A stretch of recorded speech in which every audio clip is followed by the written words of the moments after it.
Okay, so we're taking a peek at the only ITX 4070 card, the Overtech. It's only been done seemingly in short runs. Had to order this, and it came in from China. So I wanted to take a look at it and let you know what you would see. Previously, this has only been available in kind of a pink sakura version. This is the black version. Congrats on helping save the planet. It's fragile. And I'm just curious, just because I have no idea who Overtech is as a company. Like what sticker are they covering up here? 800kicks.com. Okay, so got reused packaging. So Overtech's not saving the world, but whoever made the shoes that used to be in here are saving the world. So that's good. And wow, was not expecting anything this fancy. Look at this. Got a neat little design on the box. Zephyr. That's kind of fun. And on the side, you can see that this is the Zephyr RTX 4070. So yeah, I mean, not that bad of packaging actually. Oh, and look at this. This is fun. Opens like a little treasure chest. We need that Zelda music. Dun, dun, dun, dun, dun, dun, dun, dun, dun, dun, dun. And there it is. You can see it's quite small, as well it should be. The only thing I'm seeing in this box is the card itself. You know, that's not the worst packaging. Okay, and they've got a little sticker over one of the pins. Very plain shim. And it looks like it will do not too bad. It is quite small. You can see based on the PCIe Express, there's only an extra 1.5 inches or so. And as you can see here, there's no sort of padding connecting the heatsink to that black piece right in there. Which I've heard some people say is not the best idea. So it might be worth it to take this apart and redo the cooling. But I'm just going to go with it and see what kind of temperatures I get first. Okay, so just for some comparison, I wanted to show the smallest 4070 that exists in comparison to the Zephyrus, the Overtech Zephyrus. And you can see here, it's a pretty big difference. Not only in terms of the PCB, and but also the fan.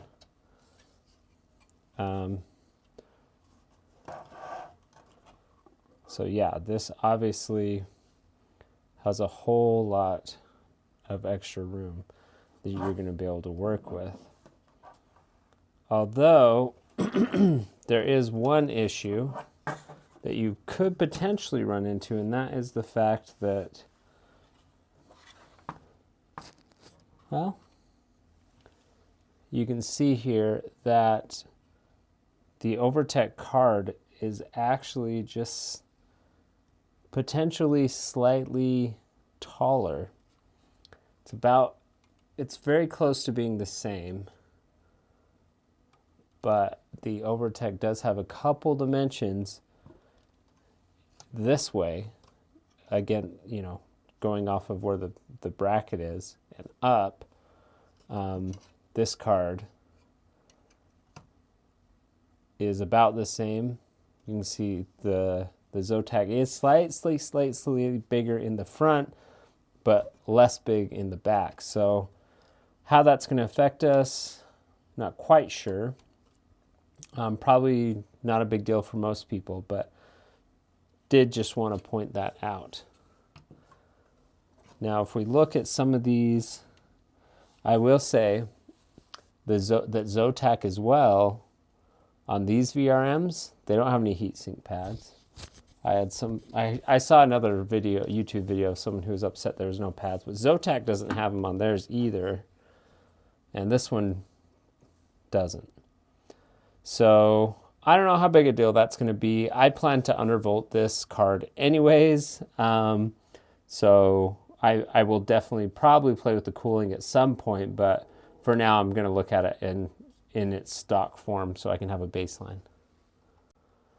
So if you're wondering what I'm going to be doing with this card, I'm not exactly sure. But getting a 470 in this size is really cool. But I did want to compare it. I mean, look, this right here is my eGPU solution. I can show you a video on that, or I've got videos for this eGPU all over my channel that you can check out.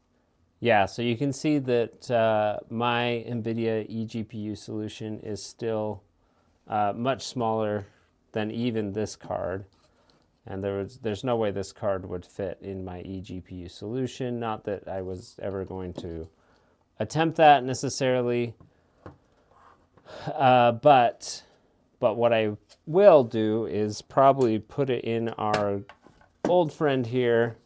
I've done several videos on this, the Aorus GTX 1080 Gaming Box, which is still one of the most compact external GPU solutions that exists out there, other than some of my custom made things. But NVIDIA, this is probably the smallest commercial eGPU that I know of.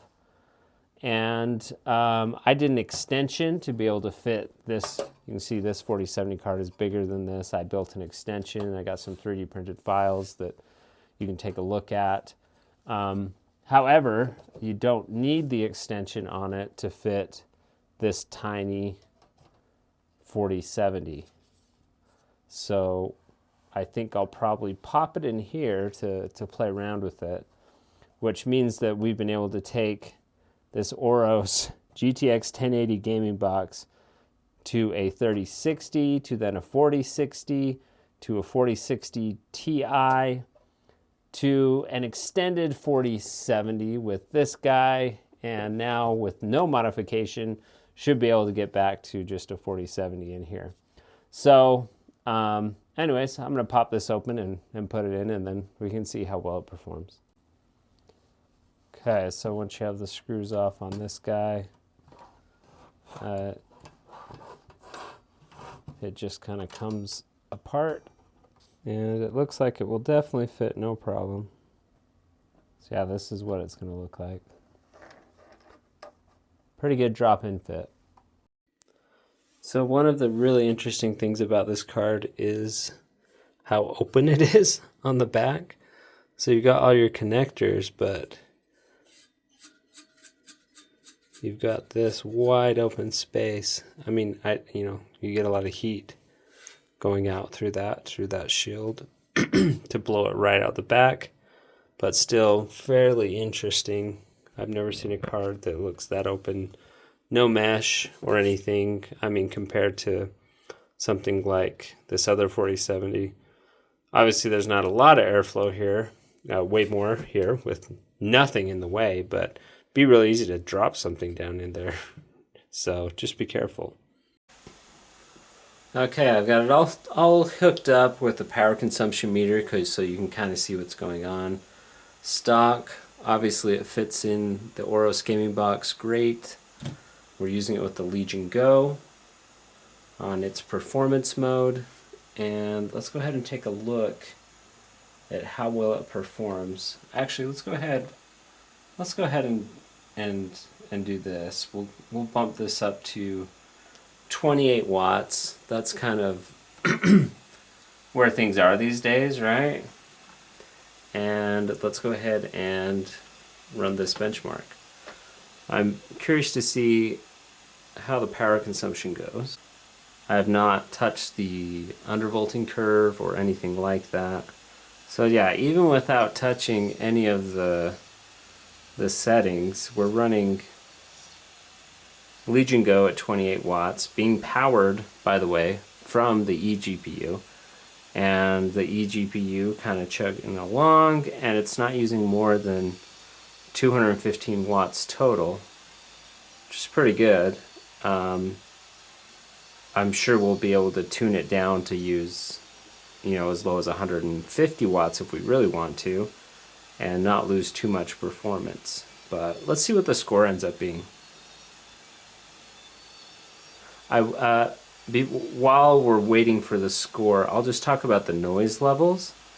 So far, the noise levels on the eGPU have been really decent. In fact, I hear the Legion Go infinitely more than I hear the eGPU.